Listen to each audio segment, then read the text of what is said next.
So, good evening. Welcome to another edition of Globespan 24/7, owned and operated by Mr. Nohar Singh.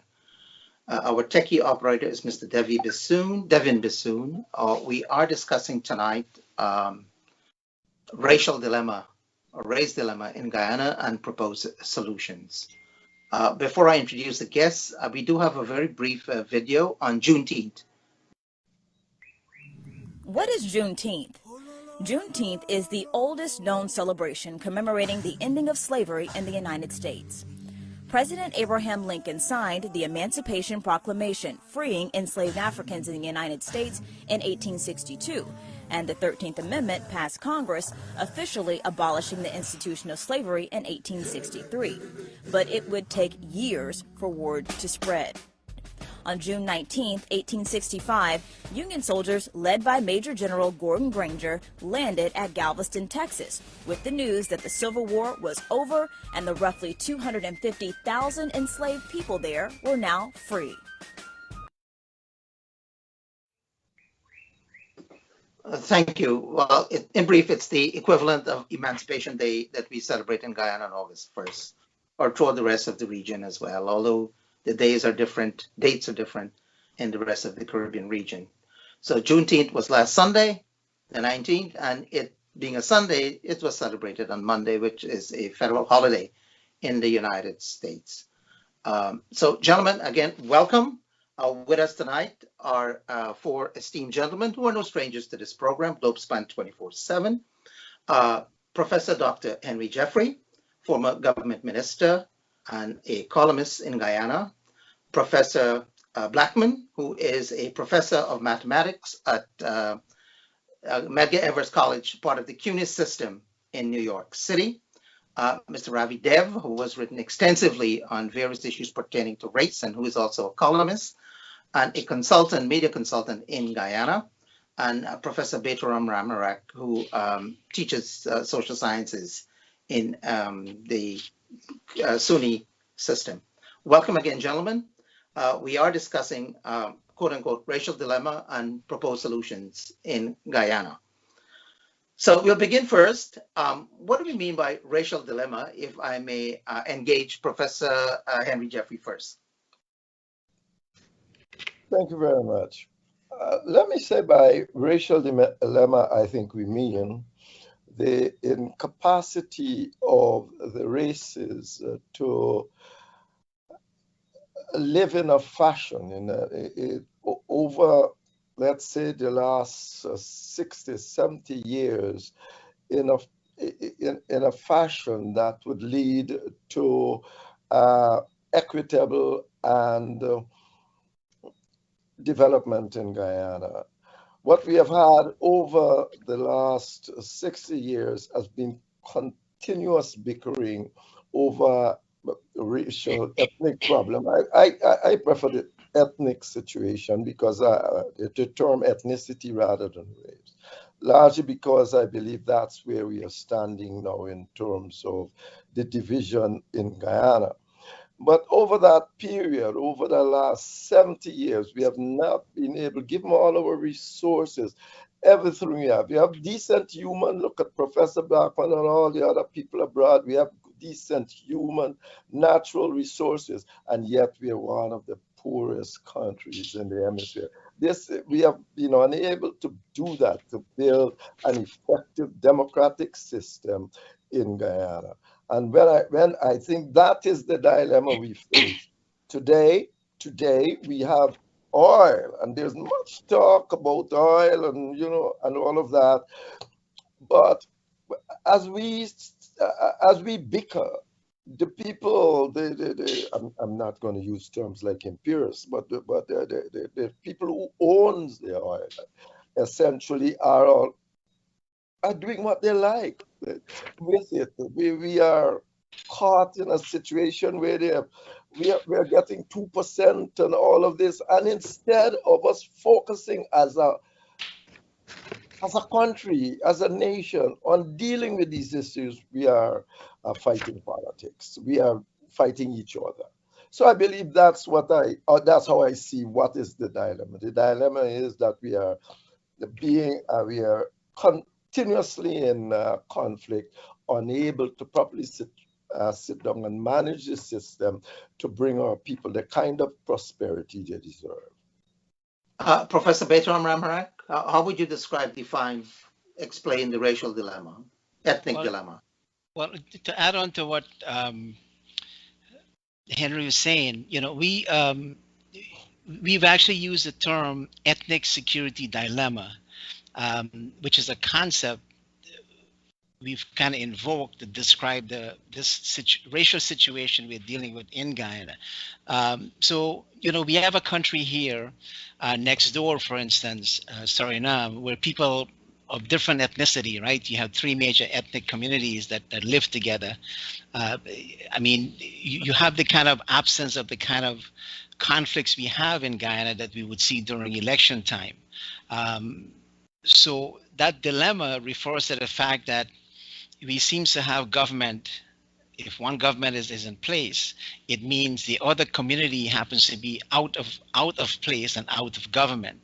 So that creates a sort of fear among each of the community. So it comes down to the question of who controls power. We are a divided community. We have two major ethnic groups. Most Guyanese, because of this this ethnic security dilemma, which I would add is different for Africans and also different for Indians.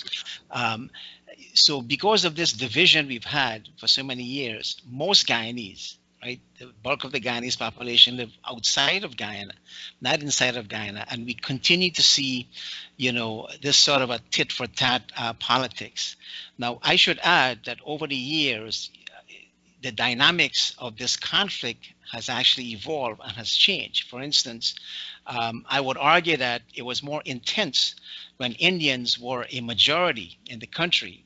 Because of the long years of dictatorship under the PNC rule, the majority of Indians, or a large chunk of them, have actually left the country. And of course, other groups have left. Africans have also left, but that majority has disappeared.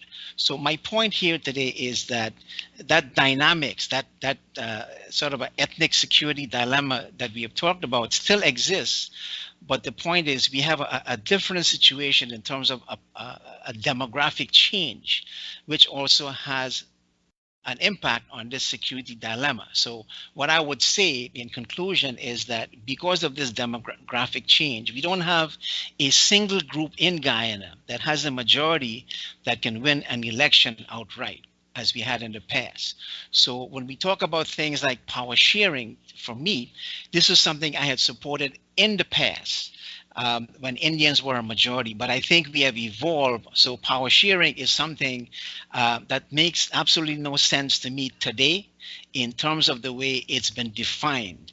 And we can talk about that as we go along, and we can talk about some of the solutions. So in my mind, when we talk about that dilemma, we have to kind of put ourselves in the shoes of the two major ethnic groups that are in competition for political power and the resources that we have in the country. And as I said, we have dubbed that the ethnic security dilemma. Dr. Terence Richard Blackman, you want to add, subscribe, delete from that? No, I think as you played the original, the opening clip around Juneteenth, I was struck, and I think that this is something that this happened in 1862. The emancipation of slavery happened in Guyana in 1838. So this is much earlier. And I think when we talk about the ethnic and racial dilemma that we face, I think we have to understand that in a sense, this is what we've been bequeathed by history. The Dutch colonization from about the 1580s to about 1800. Then the British colonization from about 1800 to 1966 have left us a kind of Guyanese society that is deeply scarred by racial stereotyping and ethnic division. And this is not something that we can, at the end of this colonial era, we are a de facto multiracial, multi-ethnic country, but we're split down along ethnic lines in the political, social, economic terms. And so this is what history has bequeathed to us. And in order to address it, I think we have to, first look at ourselves in the mirror and sort of say, this is where we are, and then kind of begin to envisage where we want to go, and then begin to think about what sort of steps can get us there. Mr. Ravi So I'll there? pause then. Yeah. Mr. Ravi there? Yeah, thank you. Well, Henry talked about us for 60 years. We've been independent. We've been trying to live out what is the meaning of that independence, and we are far from that. And whenever I think about it from that angle, I remember Langston Hughes' poem, A Dream Deferred, and he says, what happens to a dream deferred? Does it dry up like a raisin in the sun? Or does it fester like a sore and then run? And of course he ends, or does it explode? I think that is the concern that all of us who care about our native land, Guyana, has to consider. What happens when a dream is deferred? We have seen in so many countries what can happen. It can explode. It can explode, and it can destroy the country sometimes. We saw what happened in Yugoslavia, what happened to the Yugoslavian. We've seen what happened in Rwanda. So there are a lot of examples where we should really take care and pay attention to ensure that we do not explode also. Now, in my own personal experience, I returned to Guyana, as we were talking off screen with Professor Blackman. I left America, quit my job, and returned to Guyana in '89. And in 1990, I presented a paper to the three major political parties in Guyana, having analyzed what I saw in Guyana with 20 years of being in America and looking at their experience and bringing some thought to bear into our own situation here. The paper was called For a New Political Culture. And the paper was supposed to be a white paper, so to speak, for a conference that I had suggested. Dr. Jagan agreed. Mr. Malcolm Paris of the PNC agreed. He was the chairman, I believe. But the WPA at that time felt it was not necessary. We have had this out in the paper. They felt that they had resolved the racial dilemma through following the footsteps of Walter Rodney. So they didn't need that. So that was that. There was never any conference. But coming back into the present, very ruefully, I think they would concede that no, that ethnic dilemma was not resolved. As Beto said, we had a specific meaning when we introduced the words ethnic security dilemma in Guyana, because contradictorily, democracy and the introduction of democracy, which we fought for so many years, started by the trade unions and then the political parties, was supposed to resolve our problems. We were going to be in charge of our destiny, masters of our fate and all that. But we saw it didn't do it. So democracy and the introduction of democracy, interestingly enough, precipitated our ethnic security dilemma in Guyana, and we still have not resolved it. So I want to spend just a minute talking about what we mean by the ethnic security dilemma. Because Indians were a numerical majority in Guyana, majoritarianism meant that if they voted ethnically, which all the voting before the 60s had shown, then they can vote their party, the PPP, into power in perpetuity. And they would then lock out Afro-Guyanese, who would tell you they've slaved for this country, to build this country, and all that means, literally slave to build it. And that was unacceptable. So the Indian majority, however, we pointed out, had their dilemma. Yes, they could take office, but they would be always precariously holding on to power, because all the state institutions, the army, the police, the bureaucracy, everything was in the hands of their opponents. So they always had to take that into consideration. We call it the principle of anticipated reaction. They also worry, what them say? What will they do? For African Guyanese, therefore, their ethnic security dilemma was that if they went along with the rules of majoritarian democracy, then they're out forever. And it was that fear, that dilemma, that Mr. Burnham exploited or used it rationally from his standpoint to hold on to power. And again, I want to say we still have not resolved that. I think I've used up my time at this point, and I will come back to some of the 9 proposals we made in that paper for a new political culture.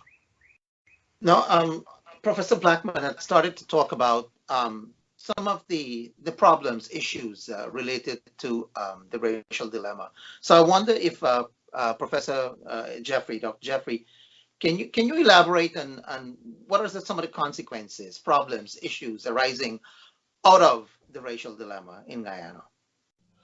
Could you say ethnic dilemma, please, Vishnu? Oh, ethnic dilemma, yes. Please. Yeah.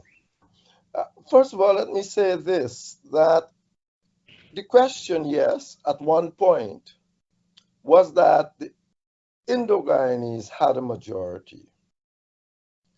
But they have, for all intents and purposes, lost that majority. But the ethnic dilemma does not end simply because one party loses the majority and the other party can join with a little small minority party and win elections.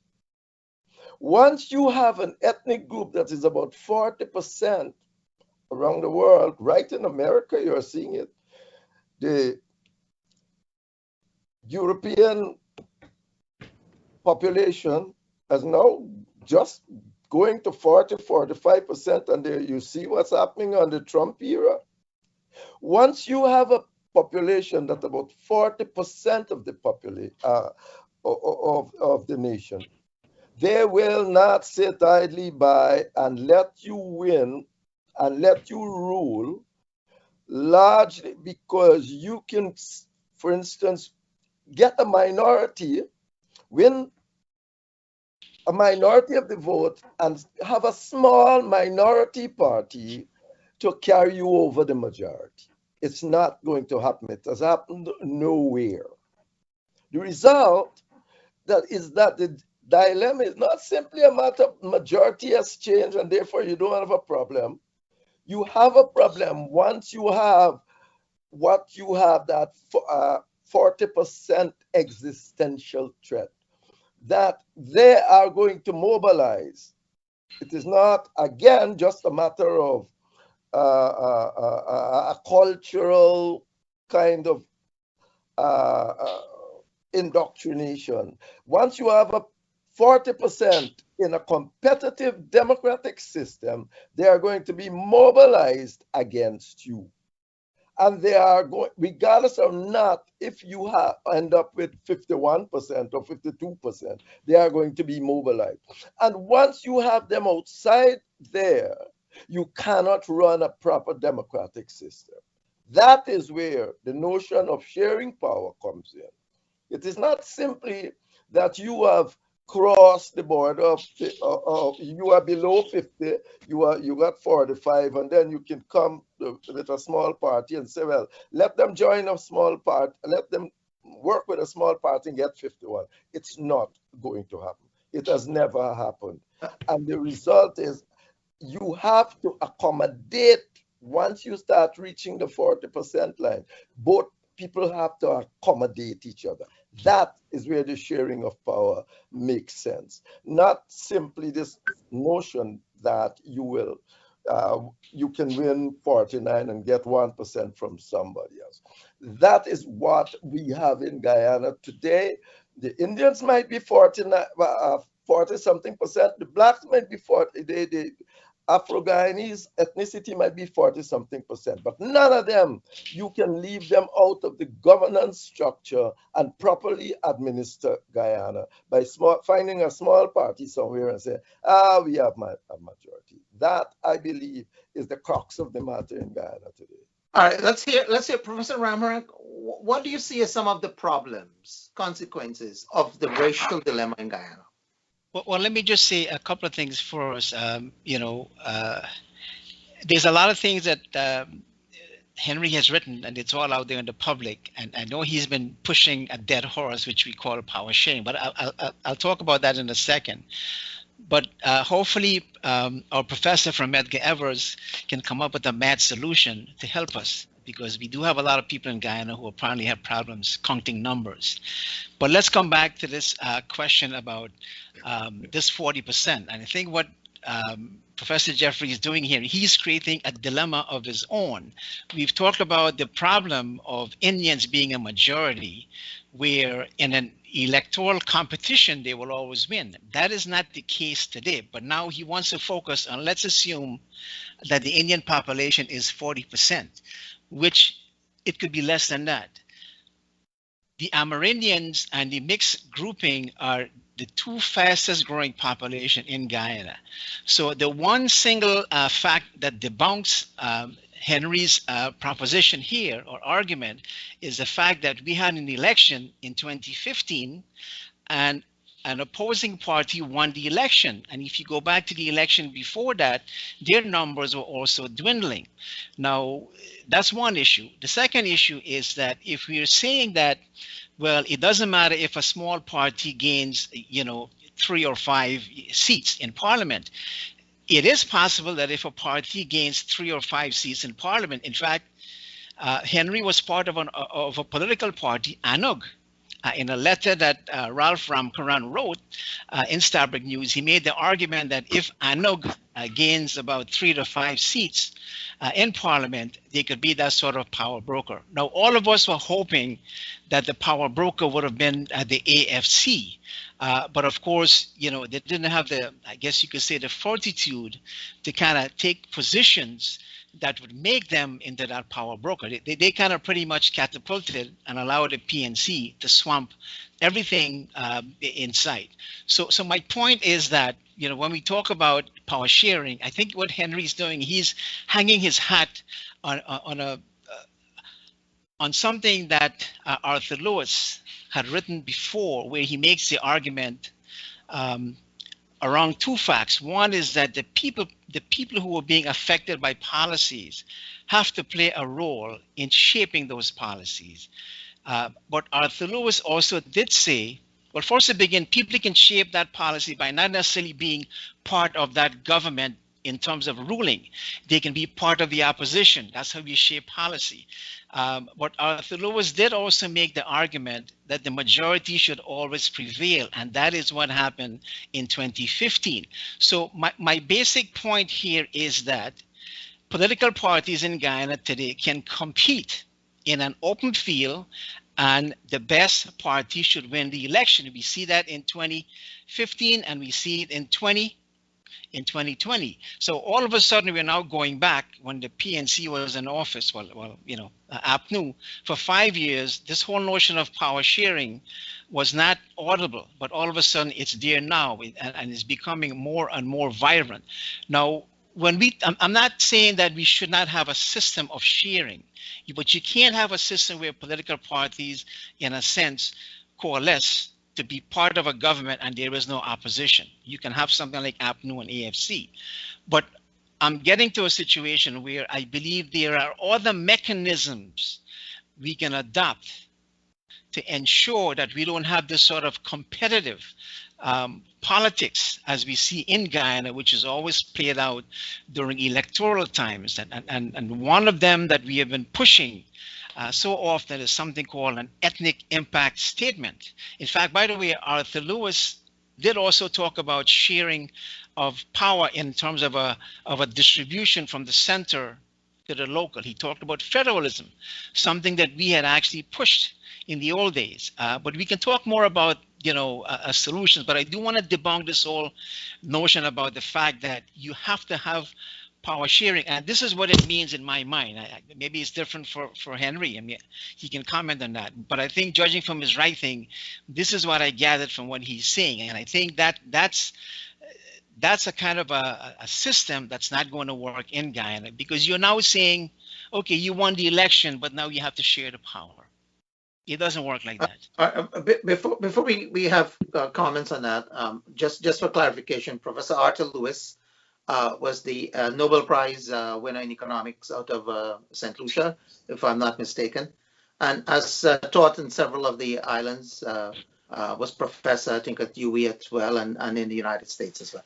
So, Professor Blackman, you have anything to add to what these esteemed gentlemen have commented on about? Yes, first I wanted to say kudos to St. Lucia. They're the Caribbean country with two Nobel laureates, Professor Yes, yeah, and Derek Walcott. So they must be doing something good there.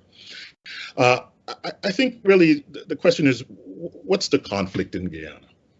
And I think Professor Henry Jeffries and the commenter just really kind of identified what the key. So governance. So I'm going to list what I think are the key things. So governance, please. The right to govern, practice governance, the sort of winner take all, and I think what was just being articulated is maybe not shared governance, but some kind of consensual paradigm that allows for a broader participation in the governmental structure. So that's the first one. I think the second thing is about leadership. Thus far, we've not seen someone with the vision that can unite people around the vision of a prosperous Guyana. There's this magnanimity that you need, a certain kind of statesmanship. Thus far, none of our political leaders have managed during the various tenures in office to devise a political program that would encourage interaction across communities.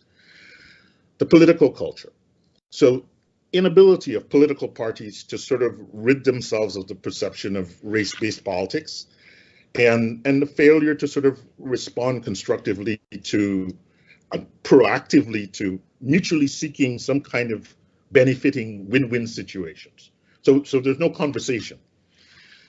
Mistrust coming out of the history, inability to trust the motives of and the contributions of people other than the people who are in your own group. I mean, if we have to be honest in the conversation.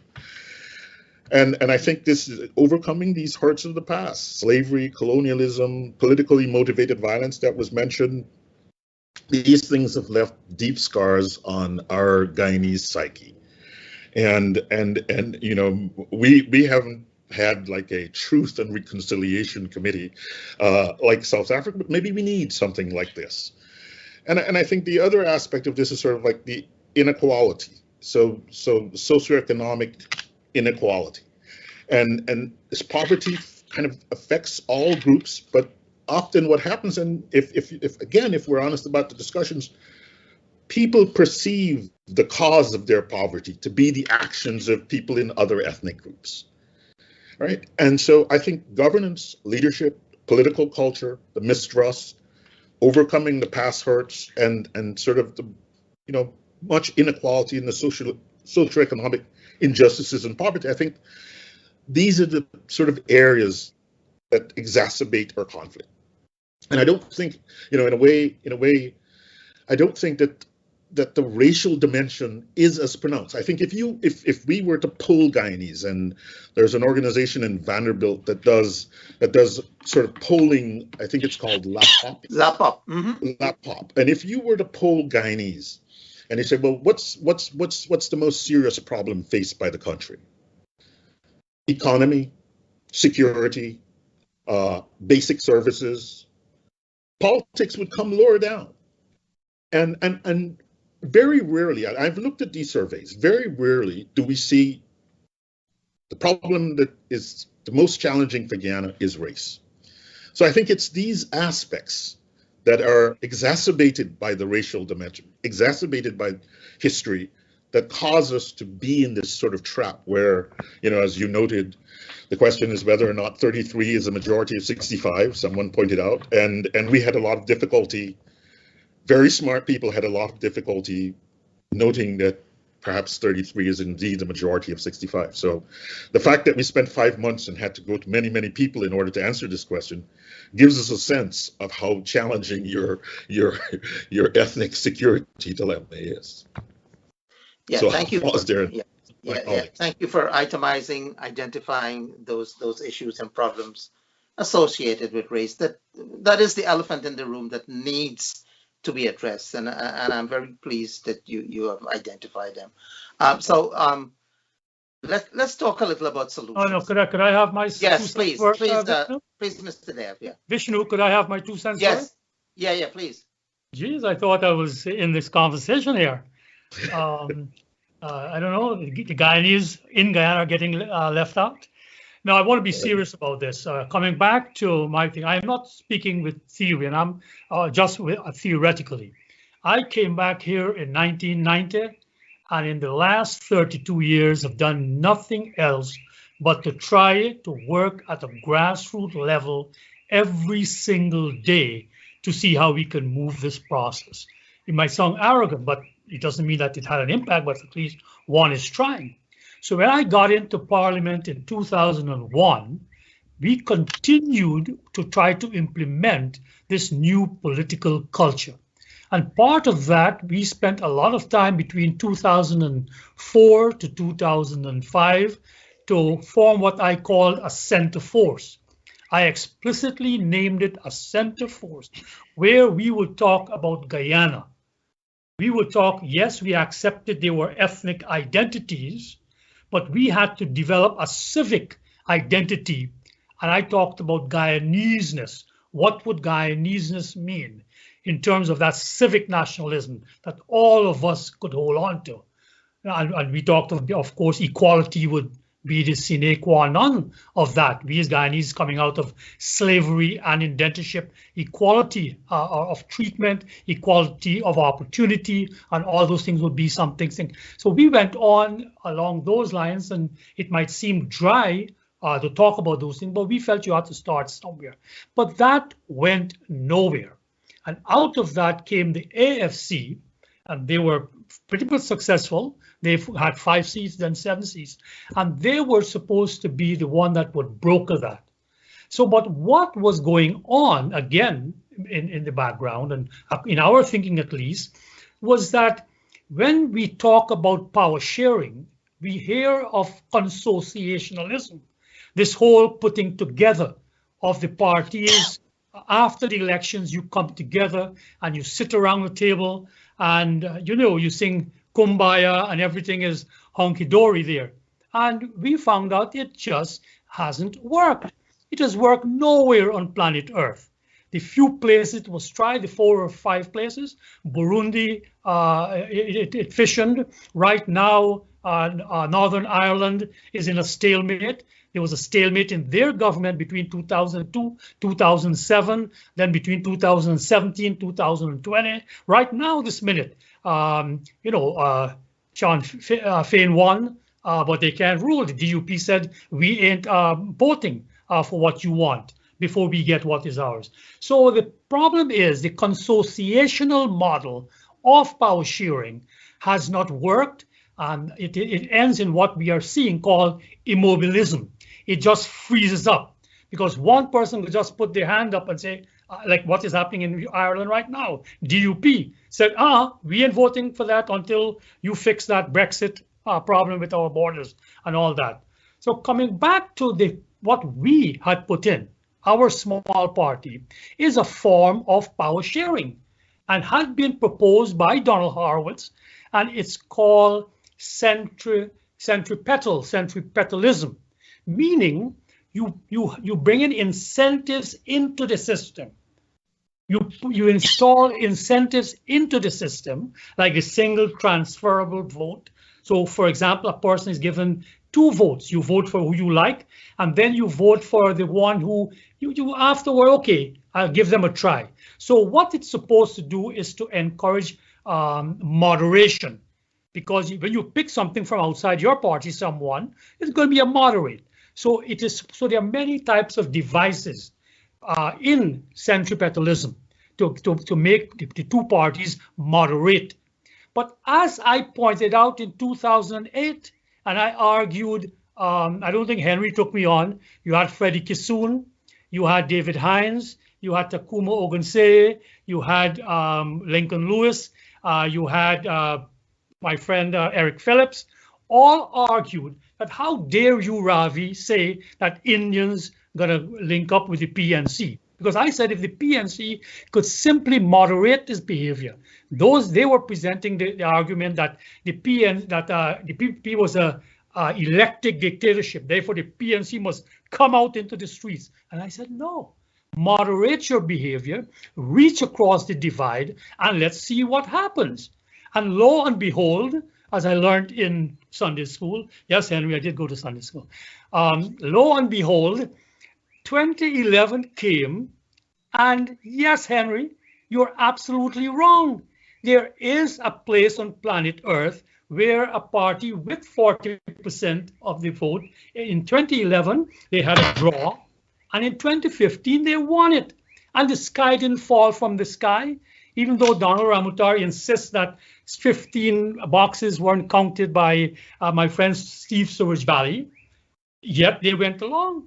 The PNC, governed in a coalition with the AFC, and we cannot just dismiss that as saying, well, oh, you're 40% and you just get in a coalition. That cannot be poo-pooed and washed away. For that to be done, the PNC had to modify its approach. It had to be seen. They actually had to say, okay, sugar workers, we're going to be with you. We'll give you a raise. Now, what happened afterwards is another story, and we'll talk about that. But the point is, Henry, is that centripetalism is a form of power sharing where either one of the two major parties, if they reach across the divide, if they moderate their rhetoric, like the PPP did in 2020, and they won by a whisker. We may differ about how that whisker came about, but they won by a whisker, and they're governing right now. And I see that as a step forward. I want to conclude by saying this, that true centripetalism, if you are rational, unlike Mr. Granger, you don't go and fire 7,000 sugar workers who wouldn't vote for you and whose vote you needed at least 3,000 of them. You should act at least rationally. And if you do that, I think going forward, if we give our new demographics a chance, I think we can have a democratic system. Not going to be perfect. As Kant said, out of this crooked timber, all of us were made. It ain't going to be perfect, but I think it can be workable. Thank you, sir. I think it's about 8:15 now, and we are expecting two guests, the taxi driver and the gentleman who also left his wallet in the taxi. Devin, are you ready? Just give us 2 minutes. They'll be right on. Okay, so in those 2 minutes, I suppose we could hear from Henry Jeffrey. You want to respond to Ravi Dale? And please keep in mind it's 2 minutes, huh? I want to respond to all these gentlemen. It's a mouthful, but I would do that.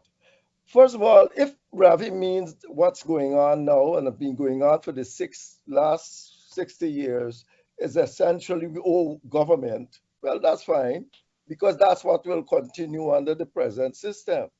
This is not a system that the people of Guyana are sitting down and making decisions that are in the interest of Guyana. People are making decisions that interest of political parties. You got people coming, using our resources and taking about what is happening in Guyana, been happening for 60 years. If that is what you mean, that, we are being governed and you have a government, well, that's fine, because you can continue with that for the next 60 years. But I was thinking that what you require, what Guyana requires, is a system in which all the parties will sit down, all the ethnic groups can get together and make decisions in the interest of a nation.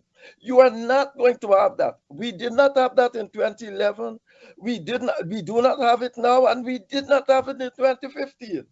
So that is not, you can win by even having a minority and essentially collating, as the APNU did, with a minority party. They can win, but still behave in a manner that alienates the entire 40% on the other side. That cannot be considered a progressive move. And your last statement, your last statement, when you say that, oh, well, we're going to do it in time. Well, Burnham thought we'll do it in time. Ravi, you know that. Every leader since then thought we will do it in time. I can do it. I can come to power. Chadi Jagan thought he will do it in time. The minute he got into office, problems started. I am saying once you have, I think it's Scott Hoare that calls it, that 40% existential threat. The minute you have that number of people out there, the minute they are out there, they are going to be mobilized in an ethnicity particularly, in an ethnic situation particularly. They are going to be mobilized in general African against the other side. And once they are mobilized against the other side, there will be no unity in governance. All this stuff, you know how you change culture, Ravi, now by having some seminars about changing culture. You change culture essentially by changing the structure of the situation. You allow people it must be a dynamic that people can start to live and work together. Once you are not living and working together, you are wasting time. If, as I said before, if you think that what we have had for the last 60 years, and particularly since the turn of the is governance, well, maybe we can continue like that. But I think it is not. What we require here, as I said, Scott Hoare pointed out, is for us to sit at the table. Switzerland, what's that? What's that? Switzerland is not ruled by any party that won. Switzerland is run by four parties, the four largest parties in government. So Henry, if I may interrupt you, we'll come back to it. Let's hear from Joe Ragnar, who's joining us now. Joe, are you hearing us? Quite well, actually. Okay, thank you. So Joe is a former Barbadian, now living in New York, Long Island, New York. He was head of the support group of the DLM. And so, Joe, welcome. I was wondering now if you have any contribution to make of the topic we're just discussing, as well as you're here really primarily to talk about your experience in riding this taxi from the airport all the way to, is it the quarantine? No, to Georgetown.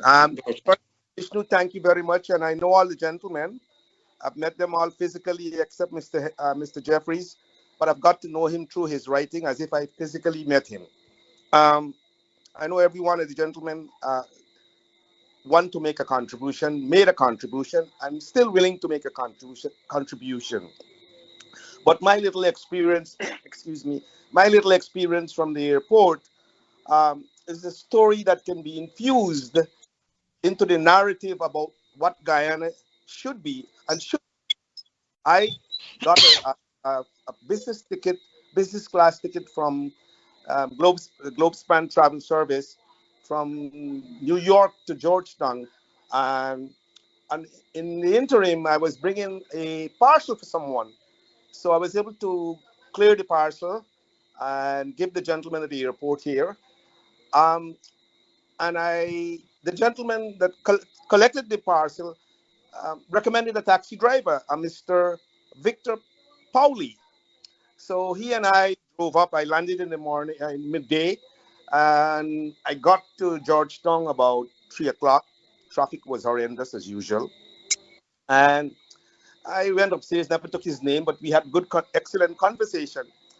And 10 minutes afterwards, I searched my pocket. I had money tucked away. I thought I was smart.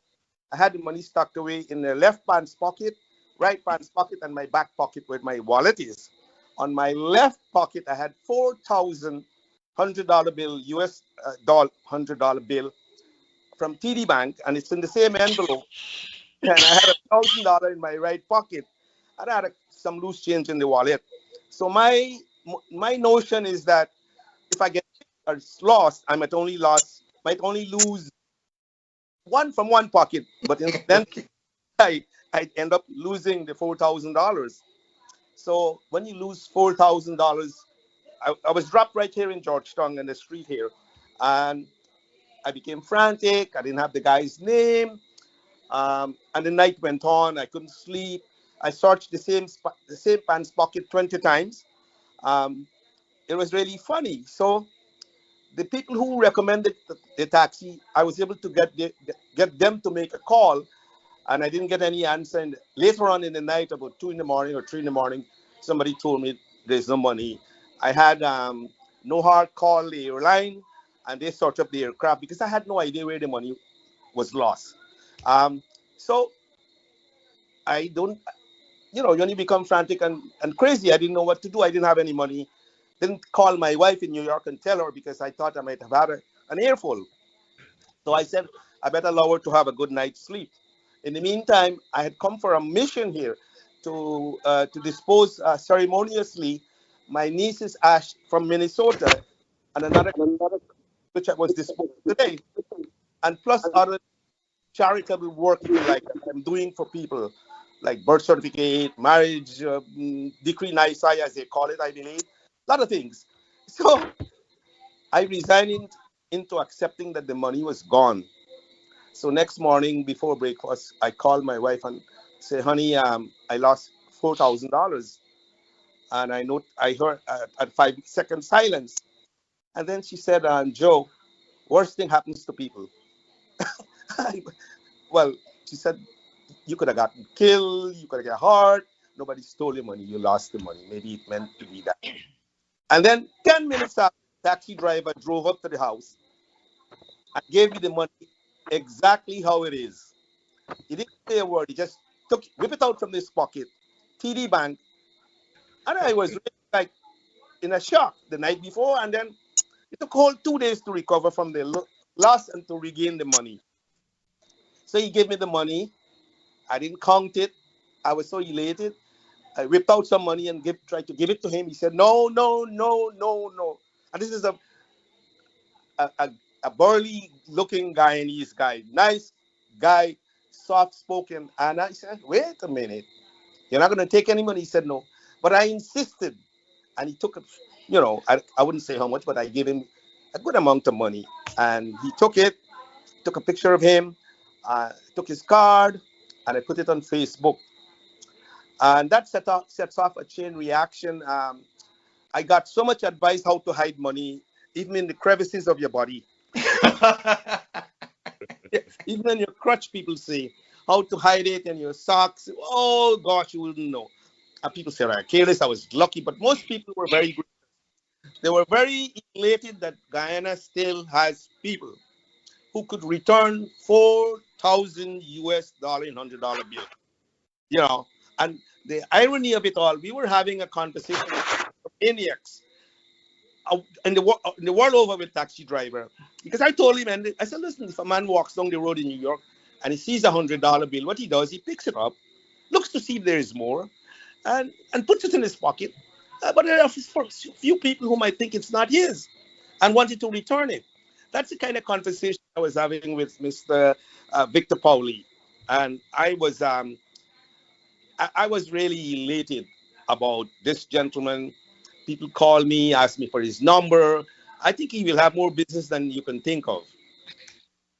So let's hear from him. Mr. Victor Pauli is with us tonight, taxi driver who ferried Joe Ragnott from Timeri Airport to Georgetown.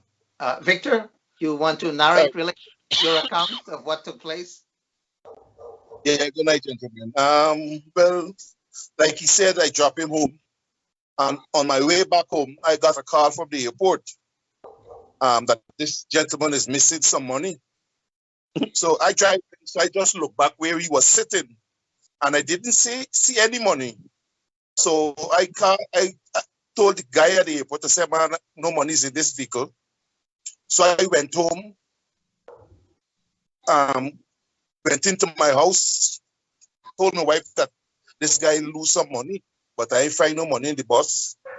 I was worried because I was thinking the man won't believe that I said I didn't find any money and all of that. So I took my dinner, bathed, and went back to work. And at 1 o'clock in the morning, I didn't tell him all of this. At 1 o'clock in the morning, I took another job. And I opened the door for the bus to let the passenger in. And when I opened the door, lo and behold, money was on the step of the bus. So when I look back, I couldn't see the money. I just pick it up, put it in my pocket. I said a word to nobody. And I drop out people, drove around by his house, 1 o'clock in the morning. The place was so dark. I said, I ain't gonna wake up these people at this time. So I went home. I told my wife, I said, man, I find this money. And my wife said, try and get it out of the house as early as possible. So the next morning I wake up. I didn't even bathe. I didn't even take breakfast. Just put on my clothes and I drove back to Mr. Joe's house. And as I parked, I saw him. And I walked in the yard and he came down and he said, man, he lost his money thing. And I just pushed my hand in his pocket and take it out and hand it to him. And he couldn't believe it. That's Okay. He couldn't believe that I would bring back the money. But it wasn't, it's not mine to keep. You know, it's a lot of money for me, but it's not mine. You didn't want it, so you didn't want it. It's not mine. It's not. I don't want it. That's bad luck. But you know, some people, some bloggers on the Facebook said Mr. Pauli, Victor Pauli should run for office because he has integrity. Basically, one of the features of man, I believe, we have a tendency to being a kleptomaniac. You find something on the road you want it.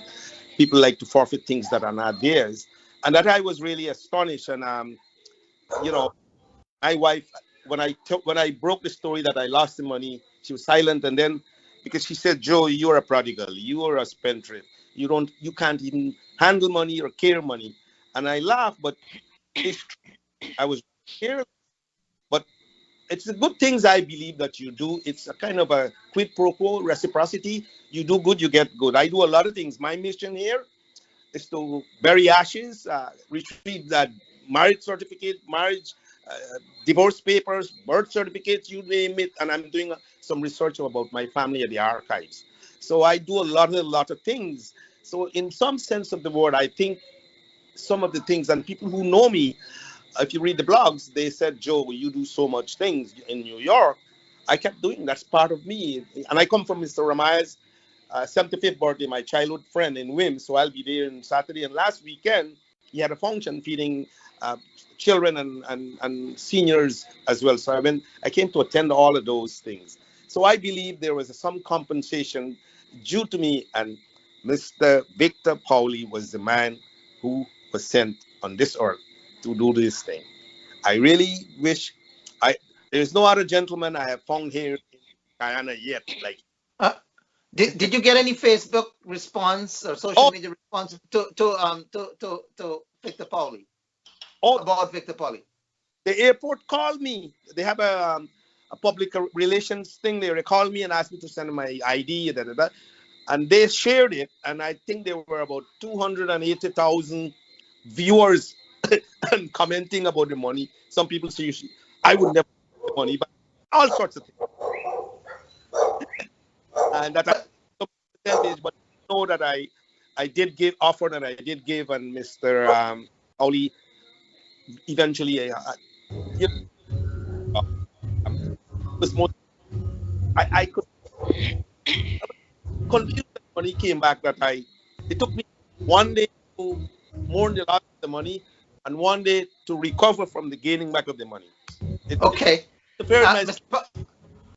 Pauli, any final comments before you go? All I have to say, if you find something in your vehicle as a taxi driver, it doesn't belong to you. Find the person, give it back. Even if it's not a taxi driver, in general, I would say, I'll tell you what, I had an experience in Asia, in Bali. I left my computer in the taxi, and the taxi driver brought it back a few hours later to the hotel room.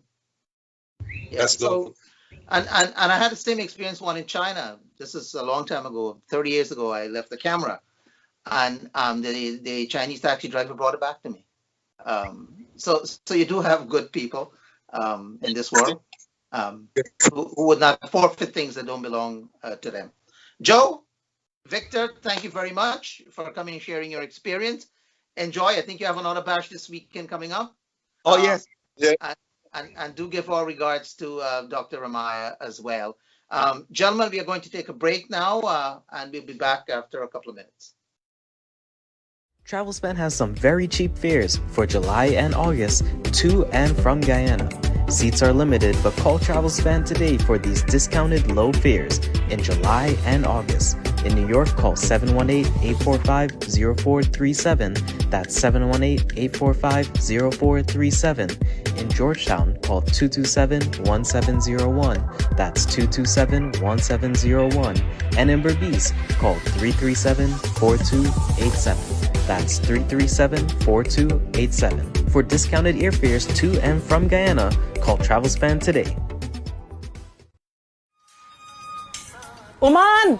Hey, Oman! Oi! Come that girl, I feel like I see Raymond Ramnarine across the road somewhere there. Raymond who? Raymond Ramnarine, the singer girl Raymond Ramnarine, how you creating so? The 2022 Travelspan Curry Duck Curry Cooking Competition is in Cancun on July 28th to August 1st. Who is going?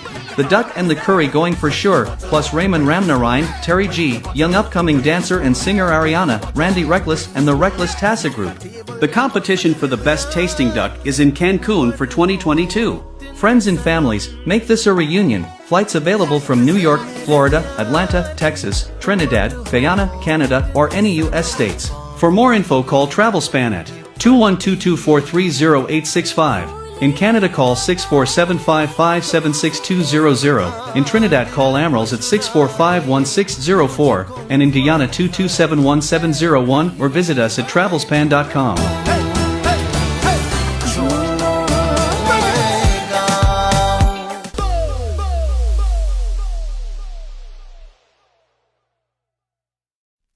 Are you missing homemade food, snacks, drinks, roti and curries, or have a busy schedule?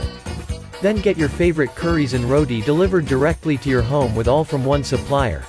Come order your duck, goat, or chicken, fully cooked and ready to eat with dal curry or bus up shut. We also now have chicken tikka masala or lamb vindaloo available with regular naan or garlic naan.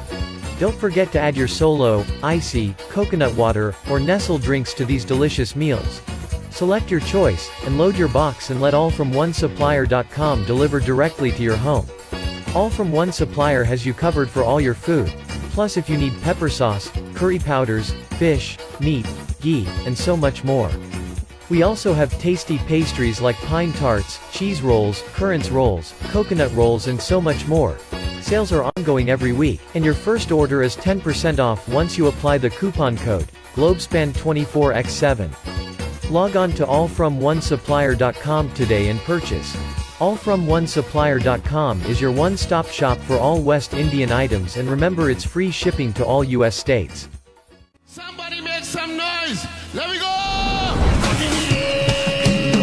Come join us in the Caribbean Getaway. Have some fun in the sun at the Big Light Resort in the DR from August 4 through August 8. Black and white dinner den, karaoke, fun and game, and live entertainment with Super Blue. Hello, this is Super Blue. I will be in Punta Cana from August 4th to August 8th. Big style. Kenneth Superset, music by Madman Mary, and more. This is an all-inclusive affair. You don't want to miss it. For information, call Allison at 212-243-0865. That's 212-243-0865. Make that call before it's too late. 212-243-0865. Let's get away.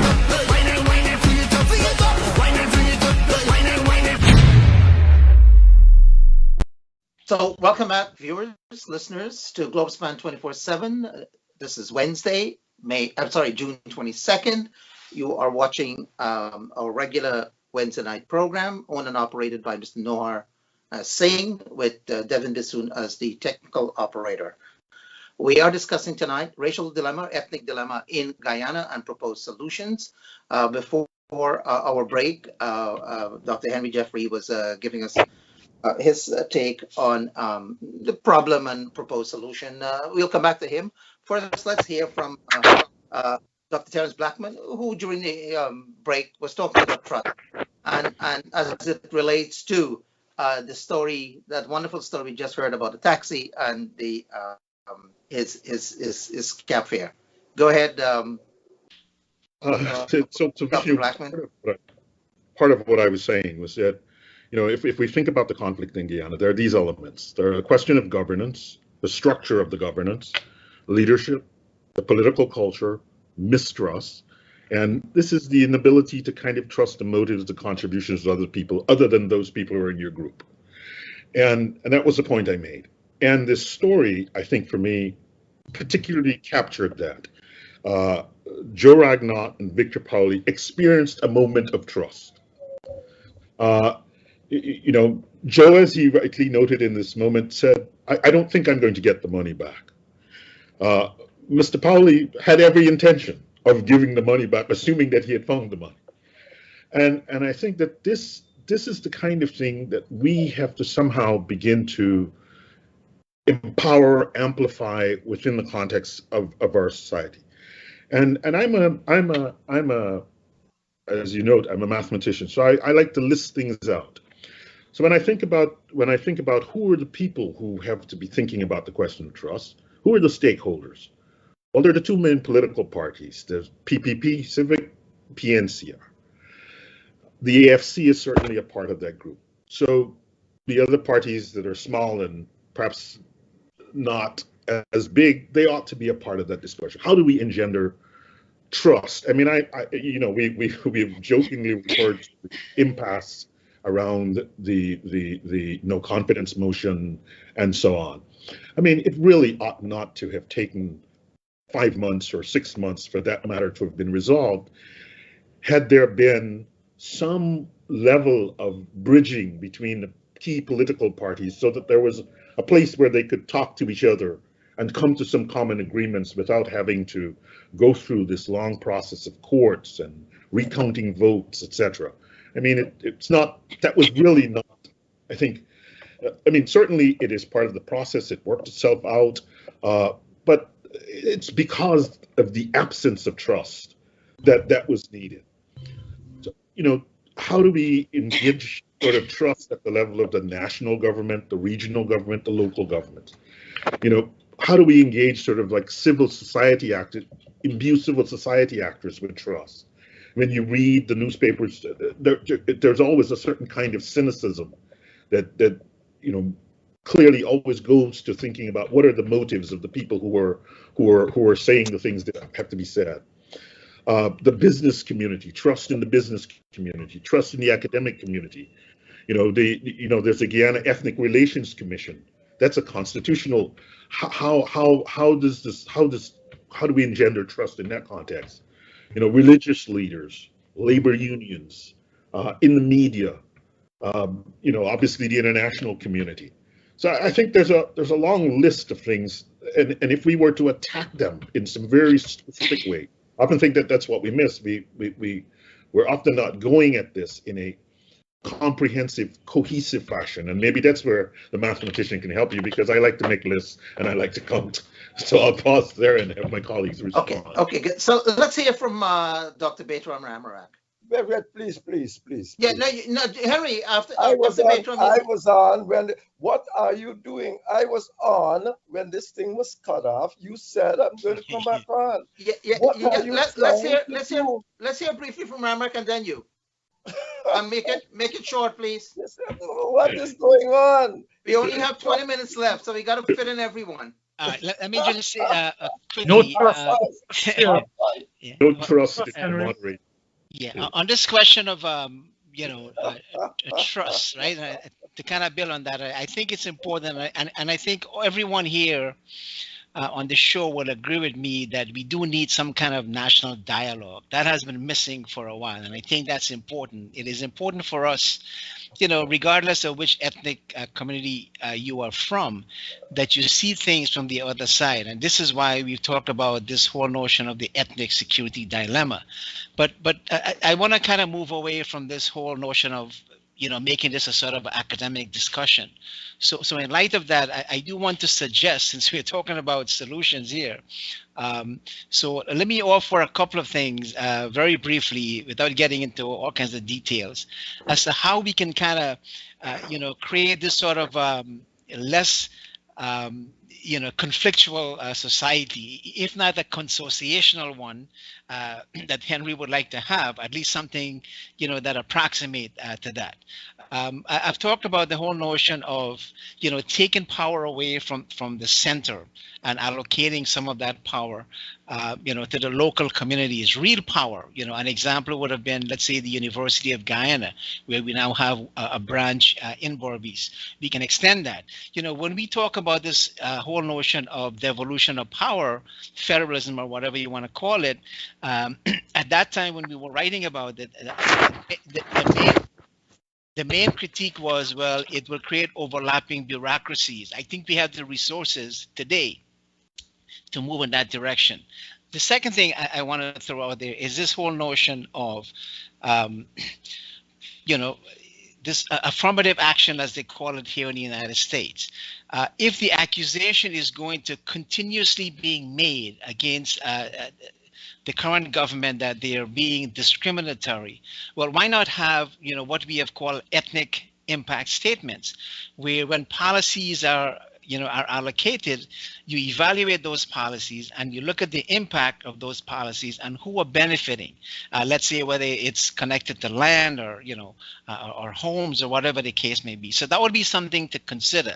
The other thing I do want to mention, if we're talking about affirmative action and we're talking about real power sharing here and sharing of power, it has to go across the board. It can't just be in the economic sphere. It also has to go in the direction of the institutions where real power lies, meaning things like the bureaucracy, the army, the police, and so on.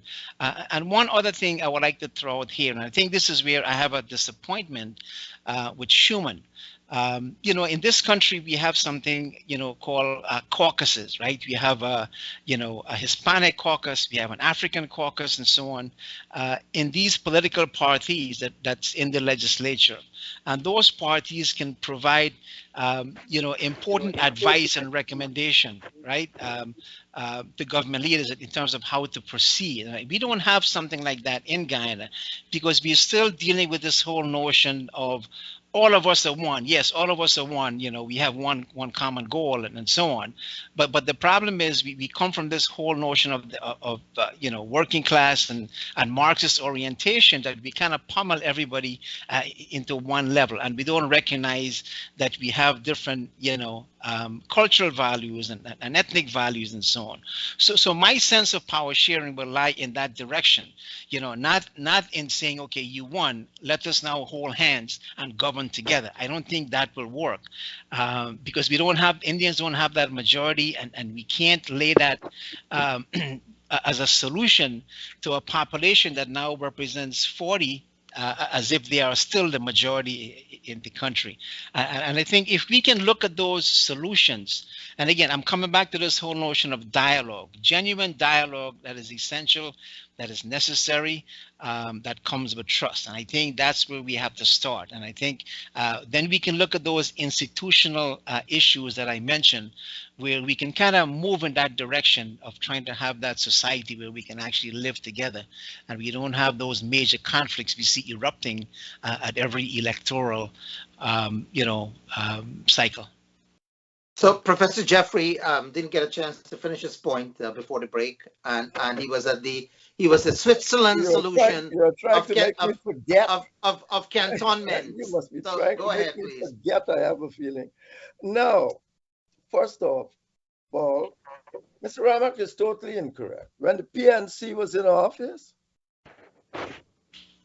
I was out there arguing for shared governance.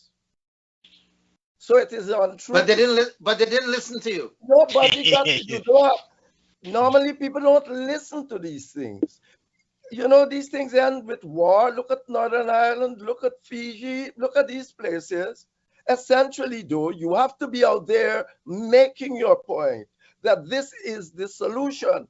So that is untrue to say that people were not speaking to this question. That's why Anna came up part of it, or at least I become associated, because that was part of Anna's manifesto. The question, you spoke to this thing, Ravi spoke to Northern Ireland.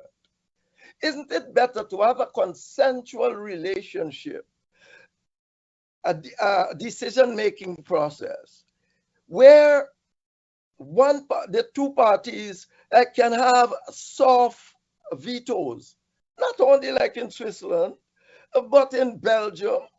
You have soft vetoes. Northern Ireland, you have soft vetoes that if one ethnic group feels so strongly about an issue, it means that that issue cannot go forward without there's some kind of consensus on it. What's so wrong? That is what has happened in Northern Ireland. That is what the Northern Ireland system says.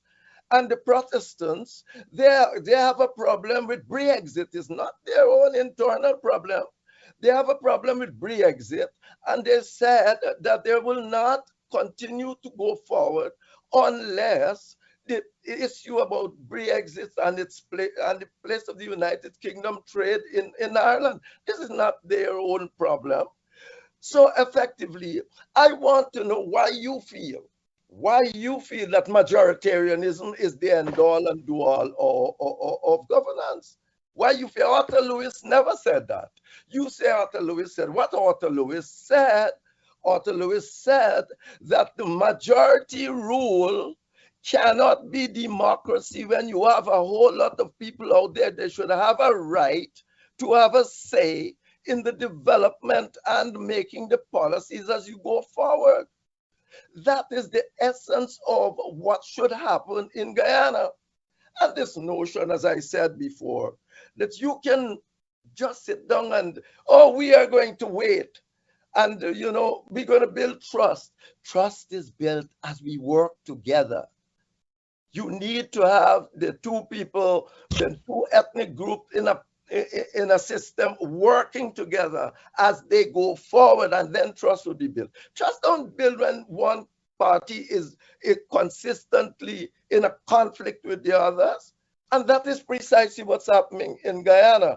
So you essentially cannot move Guyana forward if you want to keep the majoritarianism. And everybody that is sensible that has looked at this system says that.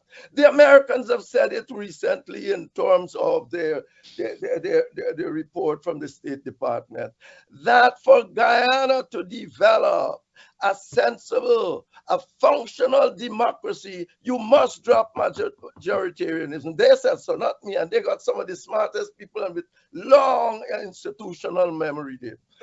Long institutional memory, right there. I think the point is made. Let's hear Ravi there now. You do not want to. That is the problem. Henry, you were asking for deadlock in government. That's what you're asking for. Deadlock in which government? See, my good friend Henry. Deadlock in government. You are asking for majoritarianism. My good friend Henry. Let's hear Ravi. My good friend Henry is speaking of and building castles in the air and counting the number of angels on the head of a pin. Let's talk the real world, Henry, here. The real world. Let's come back to Northern Ireland. Yes. Northern Ireland can afford to be deadlocked for 2-3 years because they are ruled by England. So when they are deadlocked, as they are now, the government goes to London. That is untrue. That is untrue. When Northern Ireland is deadlocked, it won 2000. That is untrue. 2007. When Northern Ireland is deadlocked, as it is now, the government still exists in Northern Ireland. Exists. The government is no, come on, they can't make new laws, but they are not deadlocked. They are deadlocked only in the sense that they can't make new laws. So don't make up all these stories and come and tell people nonsense, Robbie. Come on. Go back better than that. The point is, right now, for example, DUP has said they ain't voting until they get their Brexit thing. So, but let me come on. What I'm saying, the Northern Ireland government still exists. They can't make new law, but the government is there running the country. Good. They are running the country, but new laws, and you don't have to make new laws every day. So effectively, the government is there running Northern Ireland. Okay, Ravi, move on with your point. No, what I'm saying then is that there's the big objection to this castle building, Henry, is adoptability. Who will adopt it? You've been within the PPP. I have been outside of it. Neither of these two major parties will adopt the kind of power sharing you're calling for. So what you're saying, we have to go at the very best with what we have, which is that we have a Come situation on. You where have to fight for what you want, Ravi. Why? What's the matter with you? I let you talk. And what you have is the majoritarian system that you want. Henry, Come on, because he's talking nonsense. We You don't got have to a live- majoritarian you got system to since live- 2015. You got to have to, no, the majoritarian system is precisely there. All you are saying, one party can have the majority, but you still have a majoritarian system. And all right, I cannot believe it. You believe what you and I should be fighting for, Ravi, is what's good for Guyana, not what the PNC and the PPP want. But here, we can only hear what you have to start from where you are at, Henry, not from where you want to be. All we have to start from where we're at. Here we are in 2022. We have to start from where we are at. Where we are at, we are in that disaster. We are fighting on the streets. Can I talk, Henry? I am moderator. You're not controlling this thing, man. All right. Go on. Henry, because you're saying these things boy. that you know is not true. And I know you know it's not true. You can't start anything where we are at. Guyana's been a disaster. Henry, let him finish your point. You get a chance. That's where you gotta start. You tried to stop me from talking just now, so you can't even talk, Bishop. So come on. Go ahead, Ravi. Where we are at right now is that the PPP was able to get 2 seats more, I believe, than the PNC because they had a particular program where they were able to persuade people from outside of their core ethnic group. But you have one seat. I am saying, boy, let me talk now. Yeah, but when you all been trying to cut me off just now all the time. What mean you No, are? Henry, come on, man. Let's get serious.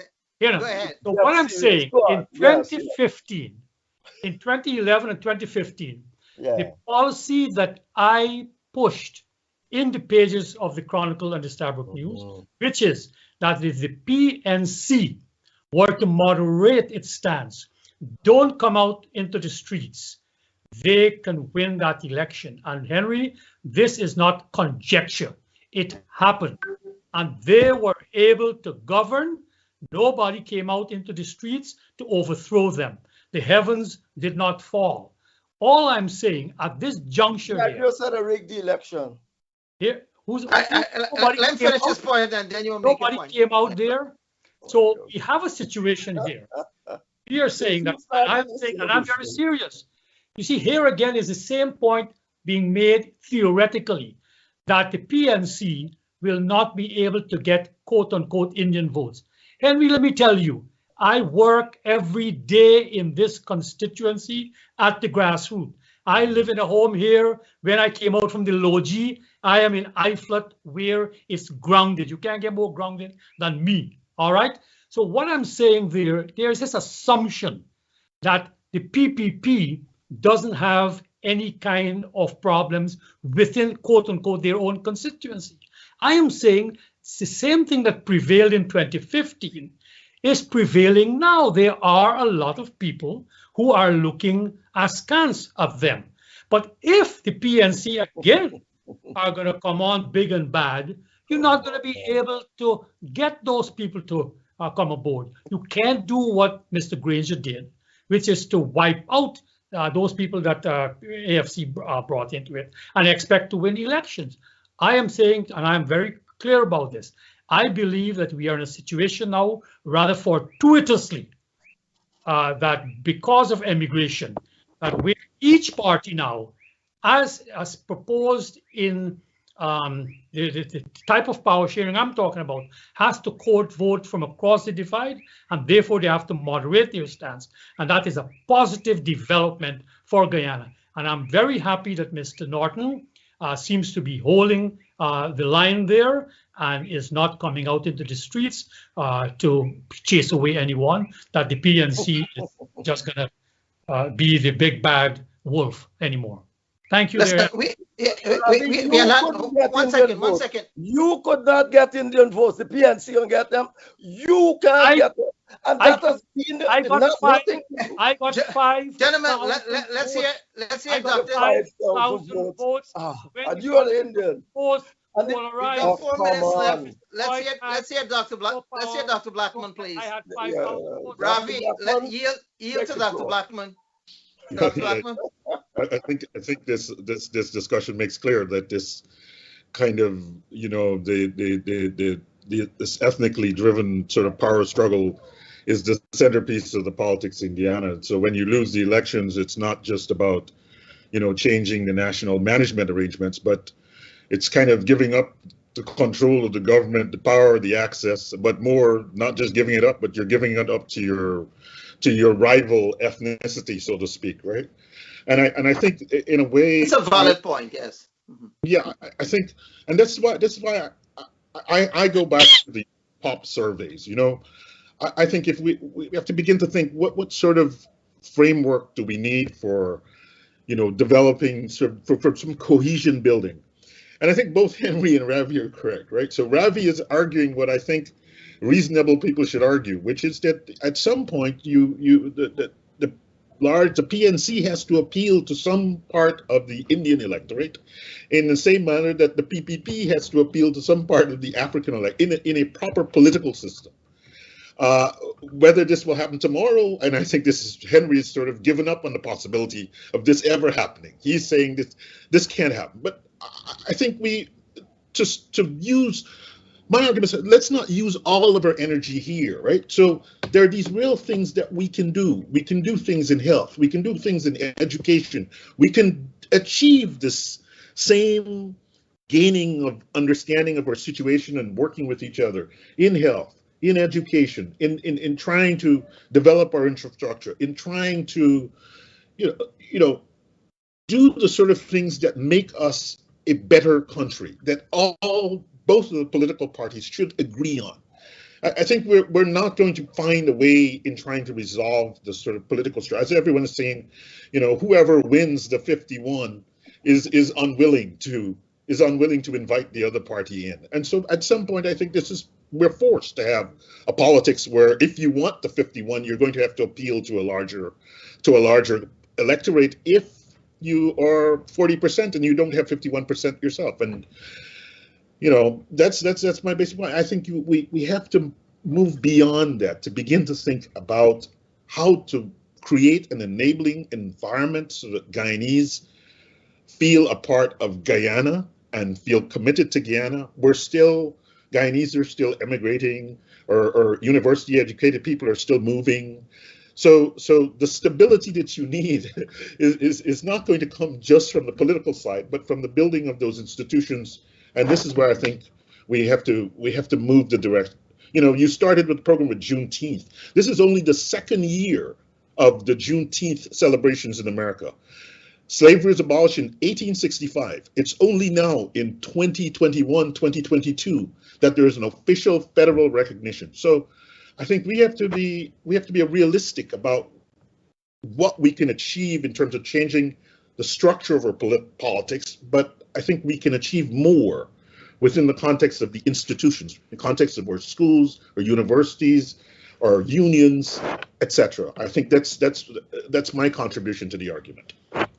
Okay, so listen, it's time. It's 9 o'clock now. We should be closing up. 60 years, and it has not happened. We are the poorest, although we have the most resources. You are the one that started this, you know, Mr. Chairman. Good. Okay, so Henry, we cannot finish the discussion tonight. So what I'm proposing is that we come back some other time. I will ask you. Invite me again, please don't. Okay. You are certainly not proposing that. Yes. Henry, I don't know why you're upset, because everyone. I am upset because you try to cut me off and passing. No. I'm trying to give equal time. You did it, man. Stop the nonsense. Anybody? No. I'm trying to give equal time to everyone. Really. But I think it's a very interesting discussion. We didn't get to finish what we want to discuss tonight. There were some questions. There were some polling questions that the techie operator would like to share with us the results, the findings. Devin, you have them? Yes. Questions So and- the first question that we asked our audience was, does Guyana have a serious race problem? 72% responded yes, 28% responded no. The second question was, well, this was a three-choice question. Is race relations better? 29% responded better. Is race relations worse? 33% responded worse. And is race relations the same? 38% responded the same. Yes. Go on. The third question was, should there be ethnic impact statements at regular intervals? 59% said yes, 41% said no. And the last question was, should race relations in USA be a model for Guyana? 17% responded yes, 83% responded no.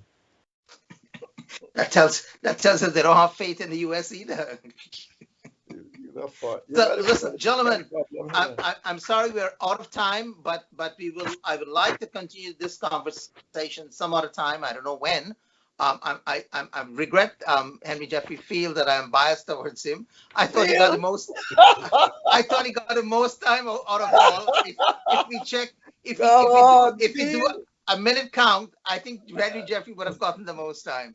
So, gentlemen, again, thank you all very, very much for taking very, very important time away from your busy schedule and for joining us tonight. Can I ask Henry a question? Let me ask Please. Henry one question before we Yes. Henry, I have a question. Going back to what Dr. Blackman said. You have a question too? No, boy. Going forward, it's a math question. Yes, yes. Let's hear Ravi, because you don't have time, right, Vish? No. 20 years ago, Henry called me to Georgetown Club. And if you remember this, Henry, and you brought in some person from abroad that we need to construct a narrative, a national narrative in Guyana. And that's 20-something years ago. You don't remember that? Yeah, of course.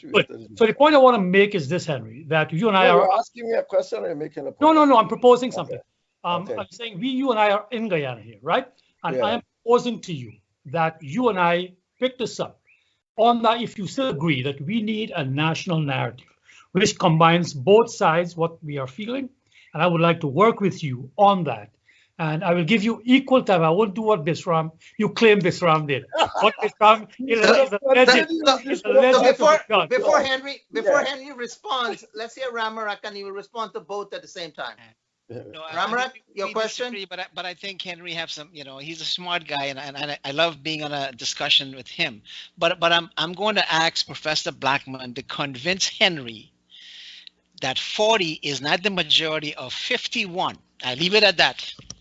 The best country in the world to live in is Switzerland, and they don't run anything by majority. Okay. And right, the four parties have got most formed the government, so don't worry with that. Now, Ravi, what you're asking there is a nice thing. Maybe me and you can reach every so often and have a chat, but it go nowhere. You see, essentially, unless, and it will go nowhere. I mean, what are we gonna do? We're gonna go out there, we're gonna make what dialogue to do what? Essentially, this problem is about government. You have to have the two ethnic groups governing this country somehow together. No one party should have 51 and go and do what they like with the resources of Ghana. But I do think Henry has a valid point. 51% should not exclude 49% from governance. It really cannot work in Guyana. In spite of what we say that the 49% can reach across to try to make. You got fish on the run, Henry. It really cannot. That's what you call it. No, fish is not on the run. It's a reality, and you know it.